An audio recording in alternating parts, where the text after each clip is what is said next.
ایک لڑکی تھی، اس کی شادی ہوئی، ایک لڑکی تھی اس کی شادی ہوئی، شادی ہو کر کے جیسے ہی وہ اپنی سسرال گئی، شوہر تو تھا بہت اچھا، میاں بیوی پٹتی بھی اچھی تھی، لیکن بڑی بھی پیچھے لگی رہتی تھی، یہ نہیں کیا، وہ نہیں کیا، وہ نہیں کیا، وہ نہیں کیا، وہ نہیں کیا۔ تنگ آ گئی بہو، تنگ آئی تو اپنے ابا کے پاس آئی، بابا یہ بڑھیا بہت پریشان کرتی ہے، بابا اس کا کچھ علاج بتاؤ۔ باپ شریف تھا، شریف باپ نے کہا بیٹا وہ تیرے شوہر کی ماں ہے، اگر وہ بک کرتی ہے تو تو اپنی ماں سمجھ کر اس کو برداشت کر۔ یہ اس دور کی بات ہے جب لوگ ماں کی بات بھی سنتے تھے، ابھی لوگ ماں کی نہیں سنتے تو ساس کی کیا سنیں؟ آج کی بچیاں تو ماں کی بھی نہیں سنتی، آج کے بچے تو ماں باپ کی نہیں سنتے۔ بہرحال تو وہ دور تھا، کہا بیٹی ماں سمجھ کے برداشت کر لے بیٹا، جانے دے۔ کہا نہیں میں واپس گھر آؤں گی۔ باپ نے کہا بیٹا شریفوں کی بیٹیاں شادی کا جوڑا پہن کے نکلتی ہے تو شوہر کے گھر سے پھر وہ کفن پہن کے نکلتی ہے، ہمارے یہاں شادی کے بعد واپسی کا کوئی تصور نہیں ہے۔ اور یہی میں آج کے ماں باپ سے بھی کہنا چاہتا ہوں، اپنی بیٹیوں کو شے دے کے بگاڑو مت کہ ہم پال لیں گے، ہم پال لیں گے۔ ارے تو اپنی بیٹی کو سونے کے گولڈ کے پلنگ پہ سلا سکتا ہے، لیکن جو شوہر دے سکتا ہے کیا وہ تو دے سکتا ہے؟ بیوی کو سکون صرف شوہر کے ساتھ ملتا ہے، لِتَسْكُنُوا إِلَيْهَا۔ بھائی وہ نہیں دے سکتا جو شوہر دے سکتا ہے، باپ وہ نہیں دے سکتا جو شوہر دے سکتا ہے، ماں وہ نہیں دے سکتی جو شوہر دے سکتا ہے، سہیلیاں وہ نہیں دے سکتی جو شوہر دے سکتا ہے۔ شوہر کے پاس جو ہے وہ کسی اور کو دینے کے لیے جائز بھی نہیں ہے، وہ دے بھی نہیں سکتا۔ اس لیے قوم کی بیٹیوں سے کہتا ہوں، اگر اللہ نہ کرے زندگی میں کوئی ظالم شوہر مل جائے، نباہ کر لو، کر لو نباہ، کیونکہ ہمارے نبی نے فرمایا جو اپنے شوہر کے ظلم پہ صبر کر کے نباہ کرے گی، ایسی عورت کو اللہ حضرت آسیہ اور مریم کا ثواب عطا فرمائے۔ اور آپ سے بھی کہتا ہوں نا کہ اگر ظالم بیوی مل جائے، ہو بھی سکتا ہے، اگر مل جائے آپ بھی صبر کریں، موچوں پہ تاؤ دے کر طلاق کا پلان نہ کریں۔ طلاق مرد لوگ نہیں دیتے، نامرد دیتے ہیں۔ اگر مجھے نامردوں کی فہرست بنانے کی اجازت مل جاتی تو میں ان کے نام پہلے نمبر پہ رکھتا جنہوں نے بے قصور بیویوں کو طلاق دے دیا ہے۔ وہ مرد نہیں، وہ ظالم نامرد ہیں۔ مرد ہوتے تو نباہ کرتے، کیونکہ کہتے وہ اس قابل نہ تھی، تو کیا قابل ہے۔ اس لڑکی نے سوچا ابا تو شے نہیں دے رہے، ابا تو میری مدد نہیں کر رہے ہیں، تو اس لڑکی نے کیا کیا، اس کے ابا کے گہرے دوست تھے ایک حکیم صاحب، اور وہ واقعی حکیم تھے، یعنی ایسی آلو چالو بازاری آدمی نہیں، وہ واقعی حکیم تھے۔ حکیم یعنی حکیم کس کو کہتے ہیں سمجھتے ہو نا، وہ جڑی بوٹی کی دوائیں وغیرہ بناتے ہیں۔ وہ لوگ اس دور میں بہت پڑھے لکھے ہوتے تھے، دوائیں بنانا بھی جانتے تھے، حکمت کی باتیں کرنا بھی جانتے تھے۔ تو بچپنے سے چچا چچا کہتی تھی، ابا کے گہرے دوست تھے، سوچا ابا مدد نہیں کرے چچا کے پاس چلو۔ وہ حکیم صاحب کے پاس گئی، کہنے لگی چچا جان ساس بہت ستاتی ہے، ظالم، گالیاں دیتی ہے، تکلیف پہنچاتی ہے، مصیبت کھڑی کرتی ہے۔ ابا کو شکایت کی، ابا شکایت قبول کرنے تیار نہیں۔ اماں کو شکایت کی، اماں شکایت قبول کرنے تیار نہیں۔ اب چچا ایک کام کرو نا، آپ دوا بنانا جانتے ہو نا، تو ایسی کوئی دوا بناؤ میں بڑھیا کو کھلا دوں تو بڑھیا مر جائے، اس کا قصہ ختم ہو جائے۔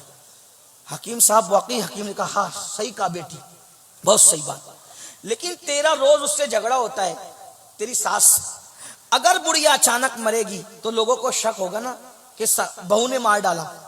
اپنے ایک آئیڈیا چلتے ہیں، کیا اس کو اچانک نہیں مارتے، 3 مہینے کے اندر مرے گی بڑھیا، لیکن اس کو ہم لوگ تھوڑا سا سلو پوائزن یعنی تھوڑا تھوڑا زہر روز دیں گے اس کو۔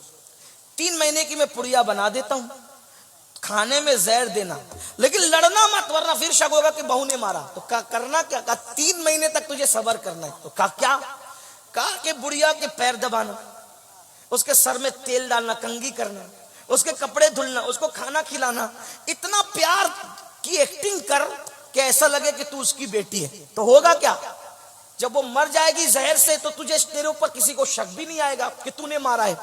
اس نے کہا 3 مہینے اگر بڑھیا کو جھیل لوں تو ہمیشہ کے لیے میری راحت ہی راحت ہے، تو چلو 3 مہینے پیر دبا۔ 3 مہینے خدمت کرنے میں جاتا کہ پڑیاں لے کر آئی چپکے سے، اب آئی تو بڑی بھی نے کہا کہاں گئی تھی، اماں وہ تو میں ایسے ہی ویس گئی، اپنا انداز پیار کا۔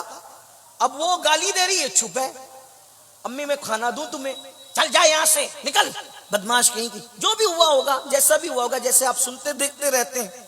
اس نے کہا نہیں امی آپ ناراض نہیں ہو نا، میں آپ کو کھانا دیتی ہوں۔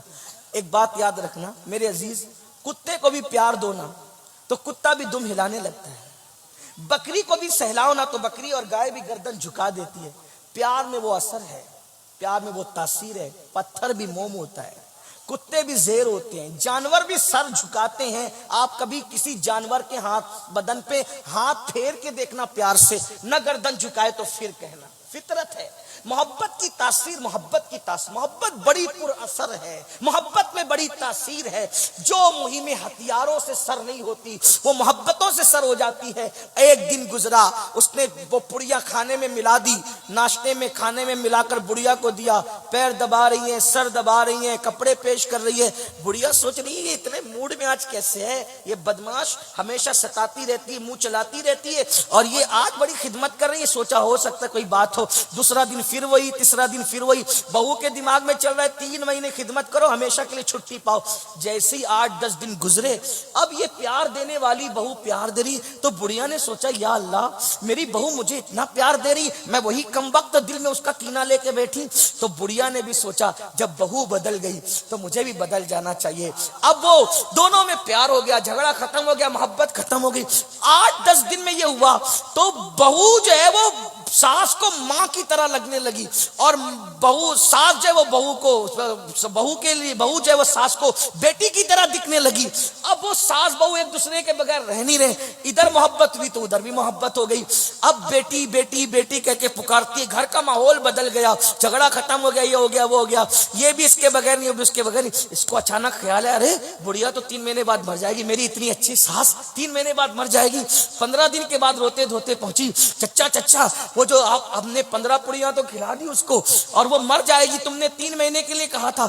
میری ساس مجھ سے بہت پیار کر رہی ہے چچا، جو مجھ سے اتنا پیار کرے وہ مر جائے مجھے گوارا نہیں، چچا میری ساس کو بچا لیجئے۔ مسکرا کر بڑے میاں نے کہا بیٹی میں جانتا تھا جب تو اپنی ساس کو پیار دے گی نا بیٹا تو وہ بھی تجھ سے پیار کرنے پہ مجبور ہو جائے گی۔ تو کسی کو پاگل کتے نے تو نہیں کاٹا نا کہ محبت کے بدلے میں نفرت ہی کرے، لیکن ایک نہ ایک دن محبت اپنا اثر دکھاتی ہے۔ بیٹا میں نے زہر نہیں دیا تھا، وہ تو ایسے ہی تو اگر میں منع کرتا تو کہیں اور چلی جاتی، غلط راستے بھی چلی جاتی، کسی بدماش کے پاس چلی جاتی جو واقعی تجھے زہر دیتا۔ تو میں نے سوچا کہ منع بھی نہ کروں اور یہ کام بھی کر دوں۔ تو میں جانتا تھا جب تو پیار کرے گی تو وہ بھی پیار کرے گی۔ میری بہنوں یہ پڑیا آپ بھی لے کر جاؤ، اپنی ساس کی خدمت کرو، نندوں کی خدمت کرو، جٹھانیوں کی خدمت کرو۔